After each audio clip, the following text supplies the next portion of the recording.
بسم اللہ الرحمن الرحیم۔ مظہر صاحب بچوں کے لیے کہانیاں لکھتے تھے۔ ایک شام وہ کسی سوچ میں گم اپنی میز پر بیٹھے تھے۔ آج انہیں کسی خاص نمبر کے لیے کہانی لکھنی تھی۔ وہ دیر تک سوچتے رہے مگر ذہن میں کوئی ایسا اچھا خاکہ نہیں آ سکا۔ جب ایسا ہوتا تو وہ پہلے کوئی دلچسپ سا تصور قائم کر لیتے تھے۔ ان کی ڈرائنگ بہت اچھی تھی۔ آج بھی انہوں نے ایسے ہی کیا۔ سفید کاغذ نکالا، پینسل تراشی اور کھڑکی سے باہر نظر دوڑائی جہاں نیم کے درخت پر چڑیاں چہچہا رہی تھیں۔ ان کا ذہن کسی خاکے کی تلاش میں بھٹک رہا تھا۔ اچانک انہیں خیال آیا کیوں نہ بحری قزاقوں پر کہانی لکھی جائے۔ اتفاق سے انہوں نے پہلے اس طرح کی کہانی نہیں لکھی تھی۔ ان کا ہاتھ کاغذ پر چلنے لگا۔ جلدی ایک بادبانی کشتی کا خاکہ کاغذ پر ابھر آیا۔ پھر انہوں نے 3 بحری قزاق بنائے۔ ان کے حلیے بہت عجیب و غریب اور چہرے خوفناک تھے۔ پھر کچھ سوچ کر کشتی کی ایک طرف لوہے کا ایک پنجرا بنایا اور اس میں شیر کی صورت ابھار دی۔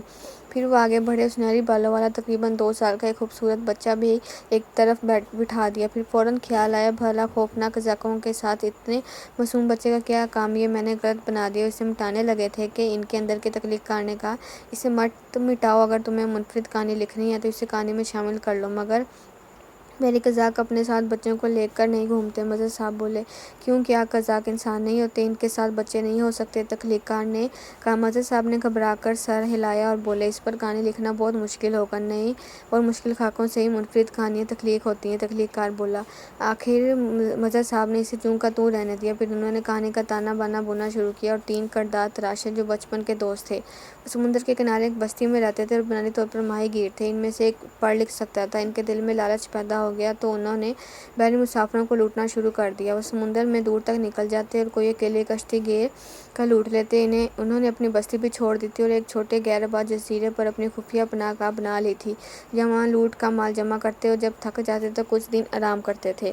دن یوں ہی گزرتے رہے۔ ایک دن سفر کرتے ہوئے وہ دور تک ایک جنگل کے کنارے جا نکلے۔ انہیں بھوک لگ رہی تھی۔ انہوں نے سوچا چلو جنگل میں پھل تلاش کرتے ہیں۔ وہ جنگل میں داخل ہوئے تو انہیں وہاں ایک شیر کا بچہ اکیلا گھومتا نظر آیا۔ دراصل شیرنی شکار کے پیچھے کہیں دور چلی گئی تھی۔ انہوں نے بچے کو پکڑا اور اپنی کشتی میں لے آئے۔ ان کا خیال تھا کہ اسے بیچ کر کچھ رقم حاصل کر لیں گے مگر انہیں کوئی گاہک نہیں ملا۔ اس دوران شیر کا بچہ بھی ان سے مانوس ہو گیا تھا۔ وہ اس کے ساتھ خوب کھیلتے۔ انہوں نے ایک پنجرا لے لیا تھا اور وہ ان کے پاس پلتا رہا۔ دن گزرتے رہے۔ ایک دن انہوں نے چھوٹی سی جہاز نما ایک کشتی دیکھی۔ اس پر کچھ لوگ نظر آ رہے تھے۔ ایسا لگتا تھا کہ وہ تفریح کے لیے نکلے ہیں۔ وہ تینوں کشتی کے قریب چلے گئے اور ہوائی فائرنگ کرتے ہوئے کشتی میں کود گئے۔ پھر اس میں موجود لوگوں پر قابو پا کر انہیں باندھ دیا۔ وہاں انہیں زیادہ رقم تو نہیں ملی۔ انہوں نے بس جیب سے نقدی، گھڑیاں اور عورتوں کے زیورات اتروا لیے۔ پھر وہ کشتی کے کیبن میں گئے جہاں انہوں نے ایک بچے کو بستر پر سوتے دیکھا۔ انہوں نے فیصلہ کیا کہ وہ بچے کو اپنے ساتھ لے چلتے ہیں، اس کے بدلے توان حاصل کر لیں گے۔ مگر اپنے ٹھکانے پر پہنچ کر انہیں یاد آیا کہ ہم ان لوگوں کا نام و پتہ تو جانتے نہیں۔ اس پر وہ بہت ہنسے اور ایک دوسرے کا مذاق اڑانے لگے۔ پھر وہ سوچنے لگے کہ بچے کا کیا کریں۔ بچہ 2 سال کا تھا۔ وہ کئی دنوں تک سوچتے رہے مگر کوئی حل سمجھ میں نہیں آیا۔ مظہر صاحب اب یہاں تک ہی لکھ پائے تھے کہ انہیں کوئی کام یاد آ گیا اور وہ اٹھ گئے۔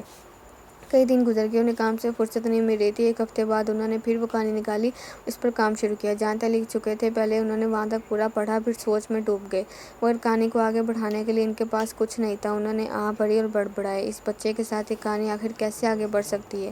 وہ اگلے کئی دن تک کہانی کو مکمل کرنے کی کوشش کرتے رہے لیکن ناکام رہے۔ آخر انہوں نے ایک مسودہ ایک طرف ڈال دیا اور خاص نمبر کے لیے دوسری کہانی لکھنے بیٹھ گئے۔ جلد ہی انہوں نے وہ مکمل کر لی اور 1-2 دن بعد رسالے کو بھیج دی۔ وقت گزرتا رہا۔ وہ اپنے دیگر کام کرنے کے ساتھ ساتھ کہانیاں بھی لکھتے رہے۔ ایک دن جب وہ اپنی میز پر کوئی کاغذ ڈھونڈ رہے تھے، قزاقوں کی کہانی کا مسودہ ان کے سامنے آ گیا۔ انہیں خیال آیا اس کو ضائع کر دینا چاہیے۔ انہیں نامکمل کہانیوں سے بہت چڑ تھی۔ وہ عموماً پورا خاکہ ذہن میں آنے کے بعد لکھنا شروع کرتے تھے مگر جلدی میں اس کہانی کو یوں شروع کر بیٹھے تھے۔ وہ مسودہ پھاڑنے والے تھے کہ ان کے اندر کے تخلیق کار نے کہا تمہیں 1 ہفتہ اور دیکھ لینا چاہیے۔ وہ کچھ سوچتے رہے پھر بولے ٹھیک ہے، اگر 1 ہفتے میں کہانی آگے نہیں بڑھی تو میں اسے ضائع کر دوں گا۔ یہ کہہ کر وہ باہر نکل آئے۔ 1 ہفتہ جلد ہی گزر گیا۔ وہ اپنے روزمرہ کاموں کے ساتھ ساتھ کہانی پر بھی سوچتے رہے۔ آخری دن کے ذہن میں پوری کہانی آ گئی۔ دفتر سے آنے کے بعد انہوں نے شام کی چائے پی اور اپنے کمرے میں چلے گئے۔ وہ بہت پرجوش تھے۔ انہوں نے اپنی میز صاف کی اور فائل میں سے بحری قزاقوں کی کہانی نکالی تو دیکھا اس پر کہیں کہیں روشنائی گری ہوئی تھی۔ وہ کچھ حیران ہوئے۔ پھر انہوں نے صفحے پلٹے تو حیرت سے اچھل پڑے۔ انہوں نے اس کہانی کے 4 صفحے لکھے تھے مگر اب وہاں 8 نظر آ رہے تھے۔ وہ حیرت سے مسودے کو دیکھ رہے تھے جس کے باقی صفحات کسی کسی اور کے ہاتھ کے لکھے ہوئے تھے۔ انہوں نے پڑھنا شروع کیا۔ 4 صفحہ بعد کسی نے لکھا تھا، مظہر صاحب آپ یہاں آ کر اٹک گئے اور کوشش کے باوجود کچھ نہیں لکھ سکے۔ اب آپ نے مسودہ ضائع کرنے کا فیصلہ کیا ہے جو ہمیں قبول نہیں، لہٰذا ہم خود اس کہانی کو مکمل کر رہے ہیں۔ یوں آپ کی مشکل بھی آسان ہو جائے گی اور ہم بھی مطمئن ہو جائیں گے۔ چلیں اب شروع کرتے ہیں۔ تینوں قزاق اسی طرح کشتیوں کو لوٹتے رہے، مگر انہوں نے وہ علاقہ چھوڑ دیا تھا اور دور نکل گئے تھے، کیونکہ بچے کو اغوا کرنے کے بعد پولیس ان کی تلاش میں لگی تھی۔ آخر وہ بچتے بچاتے ایک بڑے شہر کے کنارے آ نکلے۔ وہ بہت تھک گئے تھے۔ انہوں نے فیصلہ کیا کہ کچھ عرصہ شہر میں گزارا جائے۔ وہاں انہیں کوئی نہیں جانتا تھا۔ انہوں نے کشتی ایک محفوظ جگہ کھڑی کی، شریفانہ حلیہ بنایا اور بچے کو لے کر شہر میں آ گئے۔ شہر انہوں نے چڑیا گھر والوں کو بیچ دیا تھا۔ بچہ، جسے وہ ادھی کہتے تھے، اب 6 سال کا ہو گیا تھا۔ وہ شہر آ کر بہت حیران تھا۔ فوج سنبھالنے کے بعد وہ پہلی دفعہ زمین پر آیا تھا۔ انہوں نے ایک اچھے علاقے میں گھر کرائے پر لے لیا تھا۔ وہ روزانہ ادھی کو ساتھ لے کر نکلتے اور اسے نئے کپڑے، مٹھائی، کھلونے خرید کر دیتے اور ہنستے کھیلتے واپس آتے۔ اسے کتابوں میں سے کہانیاں پڑھ کر سناتے اور باغ میں لے جاتے جہاں طرح طرح کے جھولے لگے ہوتے تھے۔ ان میں بیٹھ کر ادھی خوشی سے پھولے نہیں سماتا تھا۔ تینوں قزاق بھی بہت خوش تھے۔ زندگی کا یہ رخ انہوں نے پہلے کبھی نہیں دیکھا تھا۔ انہیں وہاں رہتے ہوئے 1 مہینہ ہوا تھا کہ ایک صبح انہیں ٹن ٹن ٹن گھنٹہ بجنے کی آواز سنائی دی۔ وہ حیران ہو کر گھر کے آگے بنے باغیچے میں آئے تو بہت سارے بچوں کو دیکھا جو تیزی سے سڑک پار بنے ایک اسکول میں داخل ہو رہے تھے۔ گرمیوں کی چھٹی کے بعد اسکول کھل گئے تھے۔ سب بہت خوش تھے۔ ادھی حیرت سے ان بچوں کو جاتے دیکھتا رہتا۔ اب یہ روز کا معمول بن گیا تھا۔ صبح چھٹی کے وقت ادھی باہر نکل آتا اور اسکول کے بچوں کو جاتا دیکھتا۔ وہ اسے دیکھ کر مسکراتے اور ہاتھ ہلاتے تھے۔ ایک دن چھٹی کے بعد ایک بچہ اس کے پاس چلا آیا۔ دونوں باتیں کرنے لگے۔ ادھی نے اسے گملے میں سے پھول توڑ کر دیے۔ اس نے ادھی کو چاکلیٹ کھلائی۔ یوں ان میں دوستی ہو گئی۔ ایک دن جب تینوں قزاق کھانے کی میز پر بیٹھے تھے، ادھی نے اچانک سوال کیا، میں اسکول کیوں نہیں جاتا؟ اس کا سوال سن کر تینوں ایک دم خاموش ہو گئے۔ وہ ایک دوسرے سے نظریں چرا رہے تھے۔ پھر بڑا قزاق بولا، تمہیں یہ خیال کیسے آیا؟ میرے دوست نے آج مجھ سے پوچھا تھا۔ وہ کہانیاں پڑھ سکتا ہے لیکن مجھے پڑھنا نہیں آتا۔ بڑے قزاق نے سر ہلایا اور کہا، تم ابھی چھوٹے ہو، جب بڑے ہو جاؤ گے تو تمہیں بھی اسکول جاؤ گے۔ باقی دونوں قزاقوں نے حیرت سے اسے دیکھا۔ مگر میرا دوست بھی 6 سال کا ہے، وہ تو اسکول جاتا ہے۔ ادھی نے پھر سوال کیا، اچھا ہم تمہیں جلد ہی اسکول میں داخل کرا دیں گے، بڑے قزاق نے کہا۔ جب رات کو ادھی سو گیا تو تینوں میں بحث ہونے لگی۔ 2 قزاقوں کا کہنا تھا ہمیں یہ شہر چھوڑ کر سمندر پر نکل جانا چاہیے، جبکہ بڑا قزاق کہہ رہا تھا کہ اب ہم یہاں رہیں گے اور ادھی کو اسکول داخل کرانے میں بھی کوئی حرج نہیں ہے۔ تینوں دیر تک بحث کرتے رہے۔ آخر بڑے قزاق نے دونوں کو قائل کر لیا۔ اگلے دن انہوں نے ادھی کو اسکول میں داخل کروا دیا۔ وہ بہت ذہین تھا اور شوق سے پڑھ رہا تھا۔ دن یوں ہی گزرتے رہے۔ اسی طرح 1 سال گزر گیا۔